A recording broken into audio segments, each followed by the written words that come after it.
நாட்டை நிர்வகிக்கிறது நீதிமன்றமா, சட்டமன்றமா, அரசா? எல்லாவற்றையும் நீதிமன்றம் சொல்லுதுன்னா ஒரு அசம்பாவிதமான ஒரு சூழல் வந்துருச்சு, ஒரு பெரிய கலவரம் வந்துருச்சு. பொறுப்பு அரசு ஏற்கணுமா, நீதிமன்றம் ஏற்குமா? கேட்கறது பதில் சொல்லு. நீதிமன்றம் ஏற்குமா? உட்கார்ந்துட்டு இதை செய்ய அதை செய்ய, நீட்டு எழுது, மதுக்கடை, அதுக்கு அரசின் கொள்கை முடிவு, அதை மூட முடியாது. இந்த மாதிரியான போக்குது எப்படி? நீதிபதிகளை நியமிக்கிறது யாரு? வானத்துல இருந்து இறங்கி வர்றாங்களா? இந்த ஆட்சியாளர்கள் நியமிக்கிறாங்க. யார் நியமிக்கிறது? நியமிக்கிற ஆட்சியாளர்களுக்காக பேசுவீங்களா, கீழே இருக்கிற மக்களுக்காக பேசுறீங்களா? நீங்க நீதி எது? நீதி எது? நீதிங்கிறது எது? ஒரு சமத்துவத்தை, அமைதியை, நேர்மையை, உண்மையை நிலைநாட்டி இருக்கிற அமைதியா இருக்கிற நாட்டுக்குள்ள குழப்பத்தை, ஒரு பிரச்சனையை உருவாக்குவதில்லை. திடீர்னு எங்க முருகன் மேல உங்களுக்கு என்ன பற்று வருது? திடீர்னு இத்தனை ஆண்டுகள் எங்க இருந்தீங்க? ஏன்னா உங்களோட லாமருக்கு மார்க்கெட்டு போயிடுச்சு. அங்க வந்து பூரி ஜெகநாதர் எடுத்தீங்க, அங்க ஐயப்பன் எடுத்து பாத்தீங்க, இப்ப இங்க முருகனை தொட்டு பாக்குறீங்க. வேற என்ன? உங்களுக்கு முருகனுக்கு என்ன சம்பந்தம் இருக்குது? நீங்க எல்லாம் எப்படி பாக்குறீங்க? பல கோடி மக்களின் வீடு வந்து இருள கிடக்கும் போது, விளக்கேத்த வழி இல்லாம இருட்டுல கிடக்கும்போது பல கோடி மக்களின் வாழ்க்கை இங்க மலை மேல விளக்கேத்துறதுன்றாங்க. இத்தனை ஆண்டுகள் எங்கே இருந்தார்கள்ன்ற கேள்விக்கு என்ன இருக்கு? மலை இருக்கிற இடம்லாம் விளக்கேத்தணும்னா ஒருவேளை இந்த மலையை கற்குவாரி ஆக்கிட்டா உத்தரவு கொடுத்தா போராட வருவாங்களான்னு. பக்கத்துல இருக்க மலையெல்லாம் குவாரின்னு வெட்டி ஏத்தும் போது வாய் மூடிட்டு இருக்கிறவங்க இந்த மலை மேல திடீர்னு விளக்கேத்துவார். இன்னைக்குதான் முருகன் கண்ணுக்கு தெரியுதா? முருகன் நேத்து தோன்றிய இறையா? இத்தனை நாள் எங்க இருந்தாங்க? போன ஆண்டு இந்த விளக்கு ஏத்த வரல, அதுக்கு முந்தின ஆண்டு ஏத்த வரல. ஏன்னா 2 மாசத்துல தேர்தல் வருது இல்லையா? இந்த செயல் வந்து எப்பவுமே இவங்களுடைய சிந்தனை ஒருங்கிணைந்த ஒரு சமூகத்தை உருவாக்குவதில்லை, அதை பிரிச்சு சிதைச்சு தங்களுக்கான அதிகாரத்தை நிறுவுதான் இவங்களுடைய கோட்பாடு. அதை இந்த நிலத்திலையும் நிறுவ நினைக்கிறாங்க. அரசுடைய கவனக்குறைவு, அரசுடைய இவங்களுக்கு தெரியாமையா இவ்வளவு நடக்குது. அவங்க நினைச்சிருந்தா இதையெல்லாம் எப்பவோ தடுத்துருக்கலாம். திடீர்னு நாங்க வந்து இந்த மலை மேல விளக்கு ஏற்றுவோம் இது அப்படிங்கிறது ஒற்றுமையா இருக்கிற தமிழ் சமூகத்துக்குள்ள ஒரு பிளவை ஏற்படுத்துகிறதா தான் நான் அதை பாக்குறேன். தமிழர்களுக்கு இறை வழிபாட்டை சொல்லி கொடுக்கறதுக்கு வர்றதுதான் சிரிப்பா இருக்கு. எங்களுக்கு எப்படி சாமி முன்ன எப்படி விளக்கேற்றணும், கடவுளை கடன் கொடுத்த ஒரு இனத்துக்கிட்ட வந்து எப்படி வழிபடணும், எப்படி இது பண்ணணுங்கிறத வேடிக்கையா இருக்கு. ஆனால் எல்லாத்தையும் அமைதியா பார்த்து கொண்டிருக்கிற என் மக்கள் தேர்தலில் அவர்களுக்கு எல்லாருக்கும் ஒரு பாடம் புகட்டுவார்கள். இதை வந்து சாதி மத மோதல்களை உங்களுக்கு தெரியும். புரட்சியாளர் அம்பேத்கருடைய நினைவு தினத்தை அன்னைக்கு பாபர் மசூதி இடிக்க வேண்டிய தேவை வந்தது. தாழ்த்தப்பட்ட மக்கள் எழுச்சி உருகிற அந்த எழுச்சி நாளை வந்து சிதைக்கணும். அதை வேற நோக்கம் இருக்குது. நீங்க இந்த நாள்ல வந்து நீங்க பாத்தீங்கன்னா எல்லா இடங்களிலேயும் நெருக்கடி இருக்கும். சோதனை, தேவையற்ற சோதனை, தேவையில்லாத சோதனை, விண்ணூர்தி நிலையம், தொடர்வண்டி நிலையம், இரவு பகல் எல்லாம். அப்ப என்னன்னா மக்களின் நடமாட்டத்தை குறைக்கணும், வெறும் எழுச்சியில குவிவதை குறைக்கணும், தடுக்கணும். அதை தவிர வேற நோக்கம் என்ன இருக்கு? அப்ப அமைதியா இருக்கிற மக்கள் எழுச்சி வரக்கூடாது. அந்த மக்களை வந்து சட்டப்படி குற்ற நாளாக ஆக்கணும். அது தவிர இது என்ன இருக்குது இதுல? அதே மாதிரி ஒரு வேலையை தான் இது பாக்குறது. தேவையற்றது இது. வழியே வருகிற வழிபாட்டை திருவண்ணாமலையில வந்து தீபமேற்றதை யாரும் போய் எதுவும் சொன்னாங்களா? வழியே வர்ற மரபை போற்றுகிறாங்க இந்த மக்கள், எல்லாரும் கொண்டாடுறாங்க. திடீர்னு வந்து ஒருத்தர் வந்து நான் போராடுவேன், அதுக்கு மாண்புமிக்க நீதி வந்து இப்படி ஒரு தீர்ப்பை கொடுத்து போய் ஏற்றுங்கள்னு சொல்றது எப்படி? ஒரு அமைதியா இருக்கிற சமூகத்தை குலைக்கிறதுக்கான முயற்சியை மதிப்புமிக்க மாண்புமிக்க நீதி செய்யறதா வருத்தமா இருக்கு. ஆனாலும் என் மக்கள் அதையெல்லாம் கடந்து தங்களுடைய பன்னெடுங்காலமா ஒருதாய் பிள்ளைகளா வாழ்ந்து வருகிற அந்த உயர்ந்த உறவு முறையை கடைபிடிப்பார்கள். அது தமிழ்நாட்டுல வந்து இந்த பிளவு, இந்த சிதைவு ஏற்படுத்துவது வந்து சாத்தியம் இல்லை. ஏற்கனவே வந்து இதை நடந்திருக்கு, உங்களுக்கு தெரியும். கன்னியாகுமரியில வந்து ஒரே சமூகத்தில் இருக்கிறவங்களை இந்து கிறிஸ்தவர் என்று பிரிச்சு போட்டது, மற்றபடி இங்க இந்து இஸ்லாம் என்று பிரிச்சு போட்டது. ஒரு தமிழ் தேசிய இன மக்களின் ஓர்மையில பெரிய எதிரியா இருக்கிறது சாதி மதம் தான், இந்த உணர்ச்சி தான். அப்ப அதை வீழ்த்தி மேலெழ வேண்டிய தேவை புரட்சியாளர் அண்ணல் அம்பேத்கரில் வந்து தமிழ் பிள்ளைகள் ஒவ்வொருவரும் உறுதியேற்க வேண்டிய ஒரு தேவை உருவாகி இருக்குன்னு தான் நான் நினைக்கிறேன். அதை இனிவரும் தலைமுறையினர் இந்த சாதி மத சகதி அதுக்குள் சிக்கி மூழ்காமல் மேலெழுந்து ஒரு தமிழின ஓர்மையை கடைபிடித்து பிறப்பின் அடிப்படையில் எல்லோரும் ஒன்று, பிறப்பு ஒக்கும் எல்லாரும் உயிருக்கும் என்று போதித்த மறையனுடைய பிள்ளைகள் நாம். அதைத்தான் இந்த உலகில் எல்லா பெரும் மேதைகளும் கற்பிக்கிறாங்க. குறிப்பா அண்ணல் அம்பேத்கர் வரைக்கும் அதுதான். பிறப்பினாலே உயர்ந்தவன் தாழ்ந்தவன் கிடையாது, ஒருத்தனுடைய செயல்பாடை வைத்துத்தான் உயர்ந்தவன் தாழ்ந்தவன் மதிப்பிடணும். அதேதான் எங்க தாத்தா தெய்வ திருமன் முத்துராமலிங்க தேவரும் சொல்றாரு. பிறந்ததுனாலே ஒருத்தன் இந்த சாதியில பிறந்ததுனாலே தாழ்ந்தவன், இதுல உயர்ந்தவன் சொல்லக்கூடாது. அவனுடைய செயல்பாடை வைத்து, அவன் குணநலனை வைத்துதான் அவன் உயர்ந்தவனா தாழ்ந்தவனான்னு மதிப்பிடணும். அதை தான் நான் அண்ணல் அம்பேத்கரும் சொல்றாரு, நான் மது அருந்த மாட்டேன், மனைவி தவிர வேற ஒரு பெண்ணை கனவுல நினைக்க மாட்டேன், சூதாட மாட்டேன், களவு செய்ய மாட்டேன், பொய் பேச மாட்டேன், ஊழல் லஞ்சம் செய்ய மாட்டேன். இந்த சமூகம் எது ஒழுக்க நெறின்னு கட்டமைச்சிருக்கோ அதன்படி வாழுகிறான். நான் தாழ்த்தவன் சொல்றேன். அவன் குடிச்சிட்டு வேட்டி வந்து ஒரு தெருவில் இருக்கிறான், கண்ட கண்ட பெண்கள் தாலி இருக்கிறான், ஊரான் சொத்தை கொள்ளையடிக்கிறான், அவன் லஞ்சம் பெறான், ஊழல் போடுறான். சமூகம் எதையெல்லாம் குற்றம்னு சொல்லி வச்சிருக்கோ, அநீதி அறமற்ற செயல்னு சொல்லியிருக்கோ அதையெல்லாம் செய்யறான். அவனை இந்த சாதியில பிறந்ததுனாலேயே உயர்ந்தவங்கிற இது எப்படி இருக்கிறதுங்கிறது. இதுக்கு யார்கிட்ட பதில் இருக்குது? யார்கிட்ட பதில் இருக்குது? இந்த சாதியில நான் பிறக்கணும்னு யாரும் வர வாங்கி வந்து பிறக்கலையே.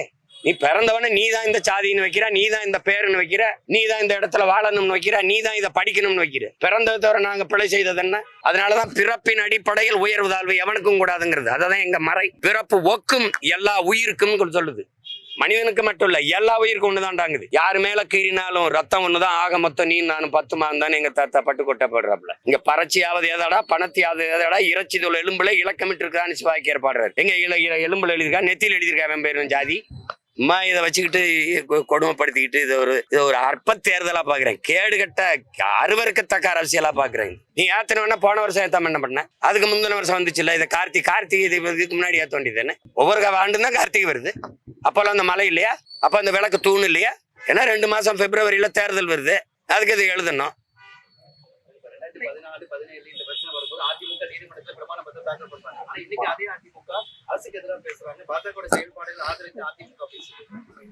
நீங்க என்ன இப்படி ஒரு சிறுபிள்ளை மாதிரி அண்ணன் ஒரு கேள்வி கேட்கிற? கூட்டணி வச்சுட்டு அப்புறம் ஏத்து பேசுவியா?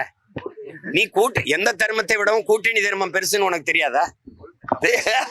கொள்கையாவது இதாவது ஏதாவது பேச்சுக்காத. நீ கொள்கைன்னா என்னன்னு சொல்லு. கொள்கைன்னா என்னன்னு சொல்லு. அவரே சொல்றாரு 10 நாளைக்கு முன்னாடி, திராவிடத்தின் உண்மையான வாரிசு நாங்க தான்ட்டு. இதான் திராவிடம். தீபம் ஏத்துறதுக்கு சிரிக்காத நீ. இதெல்லாம் ஒரு சிரிச்சுட்டு போ. அங்கிட்ட எல்லாம் தெரிஞ்சுக்கிட்டேன்ற ஒரு கேள்வியை கேட்டுக்கிட்டு இருக்க. கூட்டணி வச்சுட்டு சொல்ல என்ன இப்படி எஜமா கோச்சுக்க மாட்டாப்லையா? சொல்லு. நீ என்ன ஈடி ரைடு வரணும்னு நினைக்கிறியா? இல்ல ஏதோ பிரச்சனை என்ன? யாருது?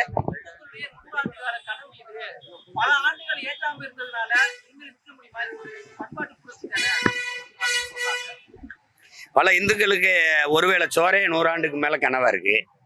என்ன பண்ணலாம்? பாலு கலாத குழந்தை, கல்வி கேங்காத மாணன், வேலை கலையாத இளைஞன், இதுதான் என் கனவு இந்தியான்னா பகத்சிங். அடிமை இந்தியாவில் 79 ஆண்டு ஆயிடுச்சுன்னு அப்படியே இருக்கேன்.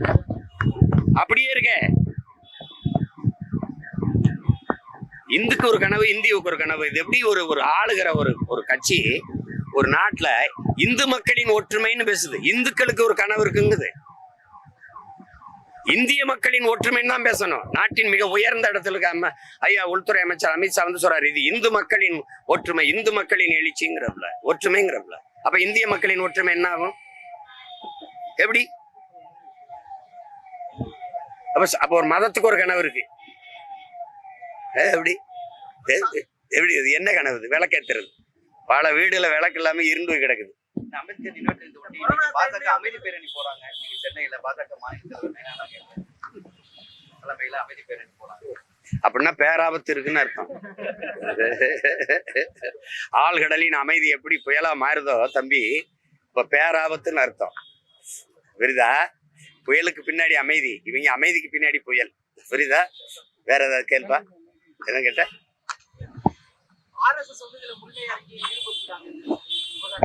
அவங்களுடைய வேலை எதுவோ அதை செய்யறாங்க. நம்மளுடைய வேலை எதுவோ அதை நம்ம செய்யறோம். பெரும்பான்மையான மக்கள் வந்து அதுக்கு, அதாவது இந்துக்களா கருதக்கூடிய மக்கள் வந்து அதுக்கு ஆதரவு தானே தெரிவிக்கிறாங்க. இது ஒரு அசாதாரணமான சூழல் தானே ஏற்படுது. யாரு விளக்கு ஏத்துற மரபு இருக்கிற இடத்துல, இப்ப திருவண்ணாமலையில விளக்கு ஏத்துறது யாரும் எதுக்குறாங்களா? திடீர்னு போய் ஒற்றுமையா இருந்து இருக்கிற மக்கள் இடத்துல திடீர்னு எங்க இருந்து ஆட்களை கூட்டிட்டு வந்து இந்த வேலையை செய்து விடுறது என்ன பண்றது? அந்த உணர்வுல இருக்கிறவங்க செய்வாங்க. இது எப்பவுமே இது ஆபத்தான உணர்ச்சி. சாதி மத உணர்ச்சி வந்து எப்பவுமே ஆபத்தான உணர்ச்சி. அததான் திரும்ப திரும்ப நம்ம முன்னோர்கள் சொல்றாங்க. இந்த சாராயமெல்லாம் அந்த மற்ற திட பொருளா இருக்கிற இந்த கஞ்சா இதெல்லாம் குடிச்சாதான், நாக்குல தொட்டு வச்சாதான். ஆனால் சாதி மதமும் சொன்னவொன்னே போதை ஏறிடுங்கிறாங்க. அது பெரும் போதை. அது அந்த போதை வந்து மற்ற போதையெல்லாம் படுத்து எந்திரிச்சா தெளிஞ்சிரும். ஆனா அந்த சாதி மத போதை ஏறிச்சுன்னா செத்து பாடையில போனாலும் இறங்காது. அதான் இங்க இருக்கிற சிக்கல். கோர்ட் வந்து விளக்கேற்றலாம் சொல்லி உத்தரவு கொடுத்தாங்க.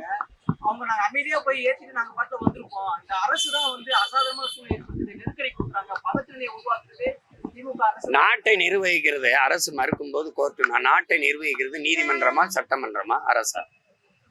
எல்லாவற்றையும் நீதிமன்றம் சொல்லுதுன்னா ஒரு அசம்பாவிதமான ஒரு சூழல் வந்துருச்சு, ஒரு பெரிய கலவரம் வந்துருச்சு, பொறுப்பு அரசு இருக்கணுமா நீதிமன்றம் இருக்குமா? கேட்கறது பதில் சொல்லு. நீதிமன்றம் ஏற்குமா? உட்கார்ந்துட்டு இதை செய்ய அதை செய்ய நீட்டு எழுது மதுக்கடை, அதுக்கு அரசின் கொள்கை முடிவு, அதை மூட முடியாது. இது இந்த மாதிரியான போக்கு இது எப்படி? இந்த நாட்டை நிர்வகிக்கிறது சட்டமன்றம் பாராளுமன்றங்களா இல்ல நீதிமன்றமா? கேட்கறதுக்கு பதில் சொல்லு. நீதிபதிகளை நியமிக்கிறது யாரு? வானத்துல இருந்து இறங்கி வராங்களா இந்த ஆட்சியாளர்கள் நியமிக்கிறாங்களா? யார் நியமிக்கிறது? நியமிக்கிற ஆட்சியாளர்களுக்காக பேசுவீங்களா கீழே இருக்கிற மக்களுக்காக பேசுறீங்களா நீங்க? நீதி எது? நீதி எது? நீதிங்கிறது எது? ஒரு சமத்துவத்தை, அமைதியை, நேர்மையை, உண்மையை நிலைநாட்டுவது. இருக்கிற அமைதியா இருக்கிற நாட்டுக்குள்ள குழப்பத்தை, ஒரு பிரச்சனையை உருவாக்குவதில்லை. திடீர்னு எங்க முருகன் மேல உங்களுக்கு என்ன பற்று வருது? திடீர்னு இத்தனை ஆண்டுகள் எங்க இருந்தீங்க? எங்க இருந்தீங்க? ஏன்னா உங்க ராமருக்கு மார்க்கெட்டு போயிடுச்சு. அங்க வந்து பூரி ஜெகநாதர் எடுத்தீங்க, அங்க ஐயப்பன் எடுத்து பார்த்தீங்க, இப்ப இங்க முருகனை தொட்டு பாக்குறீங்க. வேற என்ன? உங்களுக்கு முருகனுக்கு என்ன சம்பந்தம் இருக்குது? சொல்லுங்க, என்ன சம்பந்தம்? ஏன்னா ராமருக்கு அங்க மதிப்பு இல்லாம போயிட்டுது. கோயிலை கட்டிட்டீங்க, அந்த பிரச்சனை முற்றுப்பட்டுருச்சு. அங்க அகிலேஷ் அயோத்தியிலேயே ஒரு தாழ்த்தப்பட்ட ஒருவனை பொது தொகுதியில நிறுத்தி உங்களை தோக்கடிச்சுட்டான். அங்க செத்துருச்சு, அங்க செத்துருச்சு, அங்க முடிஞ்சு. அதுக்கப்புறம் மாநிலத்துக்கு இருக்கிற ஒவ்வொருத்தனும் எவன் பெரிய மதிப்பு வச்சிருக்க அந்த இறை இருக்கோ அந்த நம்பிக்கை தூக்குறீங்க. நீங்க காமராஜரை அவமானப்படுத்தியதாக பல்வேறு அமைப்புகள் வந்து போராட்டம் பண்ணாங்கன்னா, ஆனா அரசு வந்து இன்னும் நடவடிக்கை எடுக்கல அப்படின்னு சொல்லி குற்றச்சாட்டாங்க. அரசுக்கு தெரியாம எப்படி? அரசு தானே 2 ஆயுதம் ஏந்திய 2 காவலரை அவருக்கு பாதுகாப்பு கொடுத்துருக்கிறது யாரு? காவலர்களுக்கு சம்பளம் கொடுத்து அவர் தேச விடுதலைக்கு போராடினாருன்னா, இல்ல நாட்டுல மிக முக்கியமான பதவியில் இருக்காருன்னா அவருக்கு பாதுகாப்பு கொடுத்துருக்கு. ஒரு வலையொலி நடத்துறவருக்கு யாரு காசுல எதுக்காக நீ ப்ரொடெக்ஷன் கொடுத்துருக்க, பாதுகாப்பு கொடுத்துருக்க? யாருக்காக கொடுத்துருக்க? யாருக்காக கொடுத்துருக்க? எல்லாரையும் இழிவுபடுத்தி பேச சொல்லி, உங்களுக்கு எதிரானவனை கருத்து பரப்ப சொல்லி, அசிங்கமா பேச சொல்லி, அவமதிக்க சொல்லி அதானே செஞ்சிட்டு இருக்காரு. சொல்லுங்க, நீ பாதுகாத்து வச்சிருக்க? இப்படி ஒருத்தனை பாதுகாத்து வச்சிருக்க. எத்தனை நாள் வச்சிருவ? எத்தனை நாள் வச்சிருவ? நீ எத்தனை நாள் வச்சிருவ? இன்னும் எத்தனை வருஷம்? இன்னொரு 50 வருஷம் இந்த ஆண்டற போறியா? எத்தனை வருஷம், எத்தனை நாள் வச்சிருவ நீ? எதுக்கு அவனுக்கு பாதுகாப்பு கொடுத்தா சொல்லு? எதுக்கு கொடுத்தா சொல்லு? என்ன உயிருக்கு? வாயை ஒழுங்கா வச்சுட்டு இருந்தா என்ன அச்சுறுத்தல் வருது? எதுக்கு அச்சுறுத்தல் வருது? எது வைப்ப? யார வைப்ப? யார வைப்ப? நீ யார வைப்ப? கருணாநிதி வைப்பியா? அண்ணாதுரை வைப்பியா? ராமசாமி வைப்பியா? இவன் ராமசாமி வைப்பியாயா? உனக்கு என்ன கேவலமா இருக்குது? காமராஜ், முத்துராமலிங்க தவிர என்ன சாதாரணமா உங்க வீட்டுல வந்து நாங்க கூலி வேலை பார்த்து டேய் உங்களுக்கெல்லாம் நக்கலா தெரியுது என்ன? ஜனநாயகவாதிகளா நாங்க வாழும் போது ஜனநாயகவாதிகளா இருக்க விட்டுறணும். புரியுதா?